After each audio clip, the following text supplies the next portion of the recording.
Chapter 11 of The Skylark of Valeron by E. Smith. Chapter 11. Raging but impotent, Seaton stood motionless beside his friend's wife upon the slowly rising lift, while Crane, Dorothy, and Shiro remained in the control room of the Skylark. All were helpless, incapable alike of making a single movement not authorized by their grotesque captors. Feeble the hypermen were, as has been said, but at the first tensing of a human muscle in revolt, there shot from the insulated teeth of the grappling hypertrident such a terrific surge of unbearably poignant torture that any thought of resistance was out of the question. Even Seaton, fighter by instinct though he was, and reckless as he was, and desperate at the thought of being separated from his beloved Dorothy, had been able to endure only 3 such shocks. The unimaginable anguish of the third rebuke, a particularly vicious and long-continued wrenching and wringing of the most delicate nerve centers of his being, had left him limp and quivering. He was still furious, still bitterly humiliated. His spirit was willing, but he was physically unable to drive his fiendishly tortured body to further acts of rebellion. Thus it was that the improvised elevator of the hypermen carried 2 docile captives as it went past, not through, the spherical arenak shell of Skylark II, and up the mighty well which the vessel had driven in its downward plunge. The walls of that pit were glassily smooth, or more accurately, were like slag, as though the peculiarly unsubstantial rock of the hyperplanet had been actually melted by the force of the cruiser's descent, easy and gradual as the fall had seemed to the senses of the terrestrials.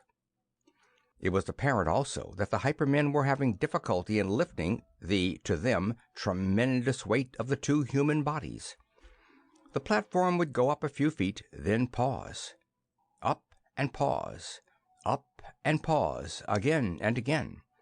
But at last they reached the top of the well, and, wretched as he was, Seaton had to grin when he perceived that they were being lifted by a derrick whose overdriven engine, attended though it was by a veritable corps of mechanics, could lift them only a few feet at a time.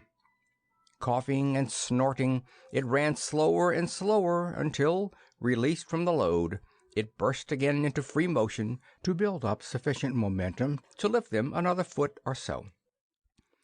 And all about the rim of that 40-foot well there were being erected other machines. Trusses were rising into the air, immense chains were being forged, and additional motors were being assembled. It was apparent that the Skylark was to be raised, and it was equally evident that to the hypermen that raising presented an engineering problem of no small magnitude.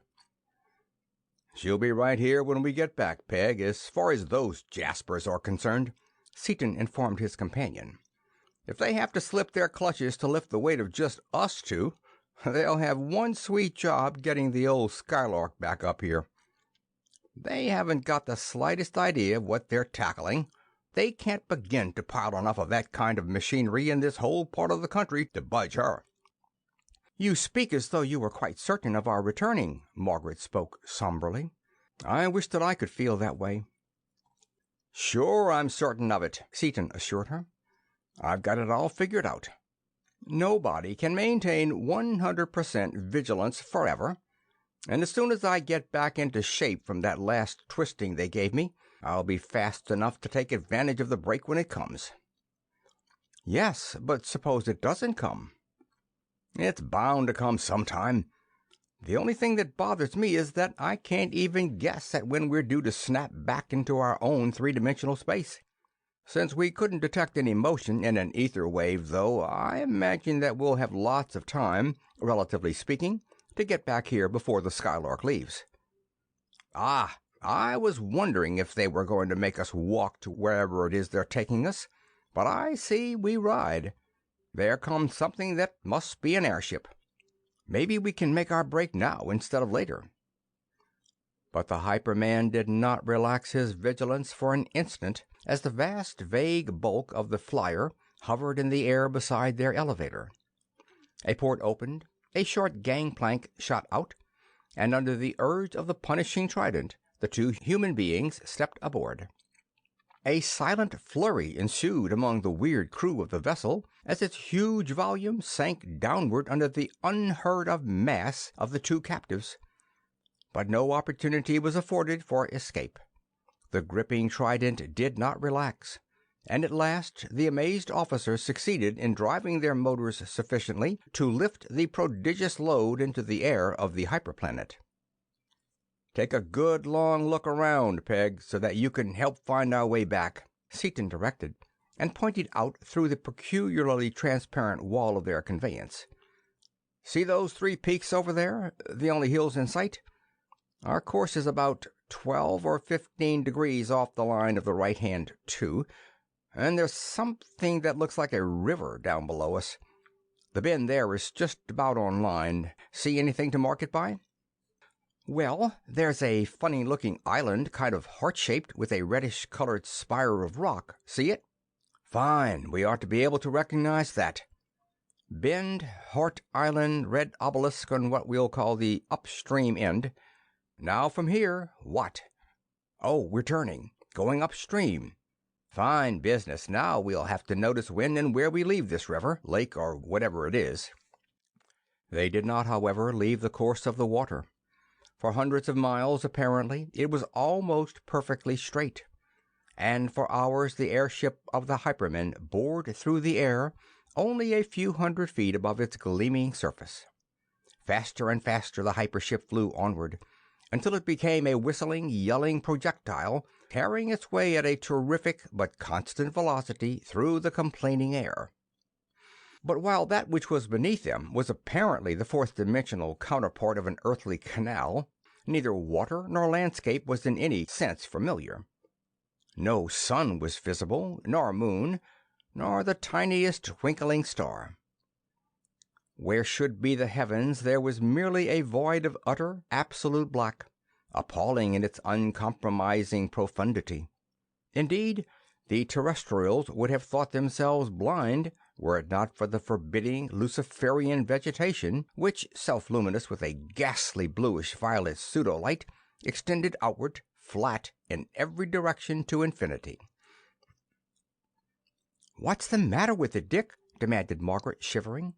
"It's horrible, awful, unsettling. Surely anything that is actually seen must be capable of description. But this—" Her voice died away. "Ordinarily, three-dimensionally, yes. But this, no," Seaton assured her.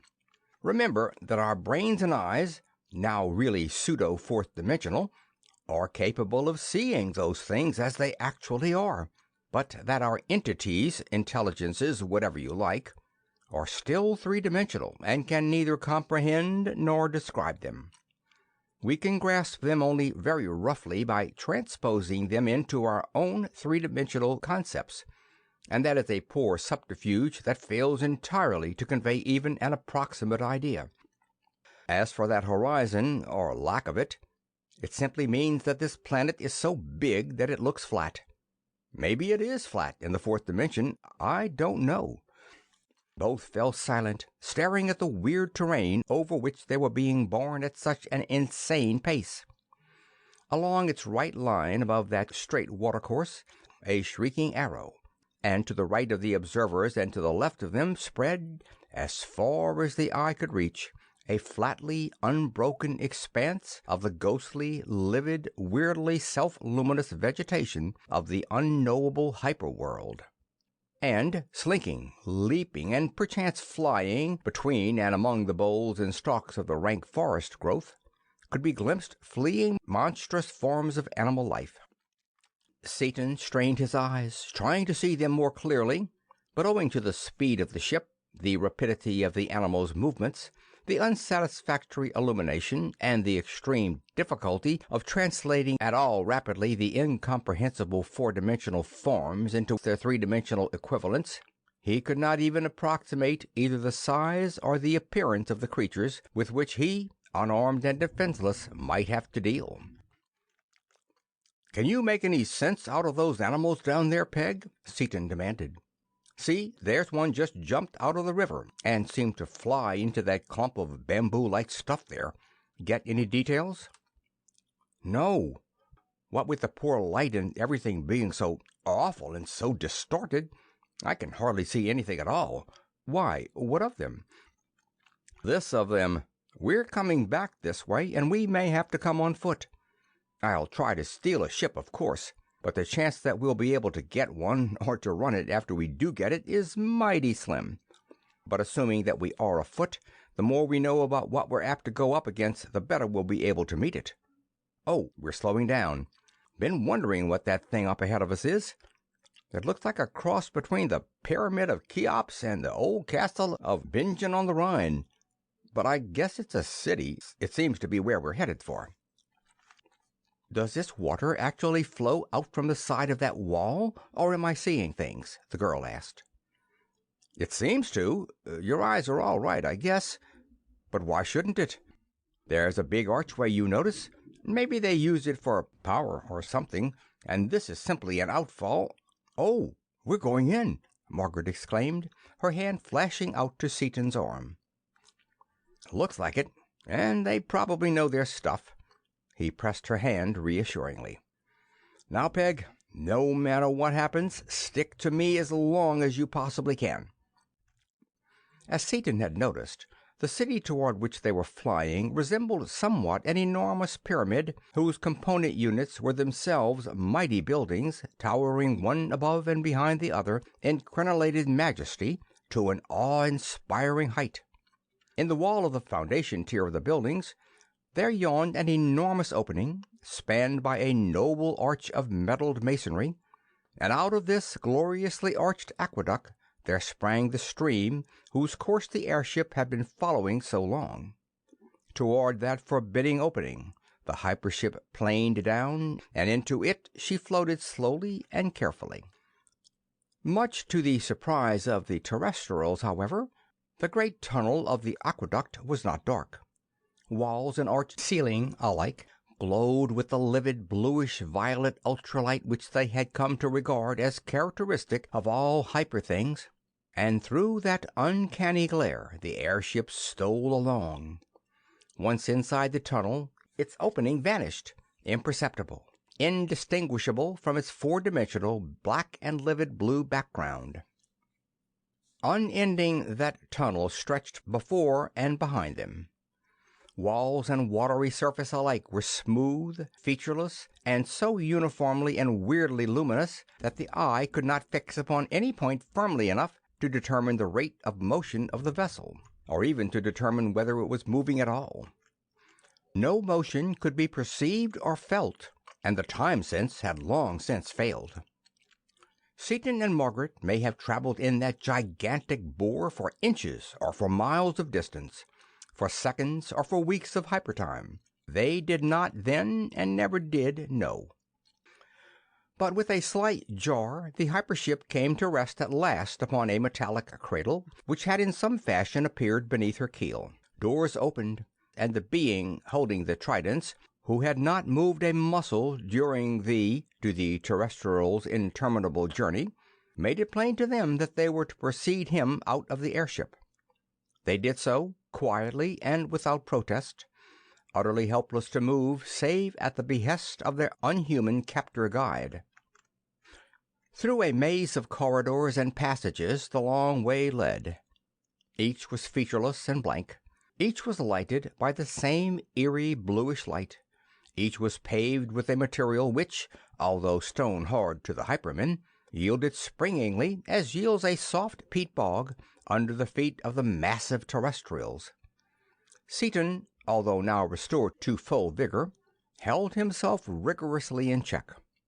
Far from resisting the controlling impulses of the trident, he sought to anticipate those commands. Indeed, recognizing the possibility that the captor might be aware, through those electrical connections, of his very ideas, he schooled his outward thoughts to complete and unquestioning submission. Yet never had his inner brain been more active, and now the immense mentality given him by the Norlaminians stood him in good stead. For every doorway, every turn, every angle and intersection of that maze of communicating passageways was being engraved indelibly upon his brain. He knew that no matter how long or how involved the way, he could retain his orientation with respect to the buried river up which they had sailed. And, although quiescent enough and submissive enough to all outward seeming, his inner brain was keyed up to its highest pitch, eager to drive Seaton's gigantic and instantaneously reacting muscles into outbursts of berserk fury at the slightest lapse of the attention of the wielder of the mastering trident. But there was no such lapse. The intelligence of the hyperman seemed to be concentrated in the glowing tips of the forceps, and did not waver for an instant, even when an elevator, into which he steered his charges, refused to lift the immense weight put upon it. A silent colloquy ensued. Then Seaton and Margaret walked endlessly up a spiral ramp. Climbed, it seemed, for hours, their feet sinking to the ankles into the resilient material of the rock and metal floor, while their alert guardian floated effortlessly in the air behind them, propelled and guided by his swiftly revolving tail. Eventually the ramp leveled off into a corridor. Straight ahead, 2 aisles, branch half right, branch half left, first turn left, third turn right, second doorway on right. They stopped. The door opened. They stepped into a large, office-like room, thronged with the peculiar seahorse-like hypermen of this four-dimensional civilization. Everything was indescribable, incomprehensible, but there seemed to be desks, mechanisms, and tier upon tier of shelf-like receptacles intended for the storage of they knew not what.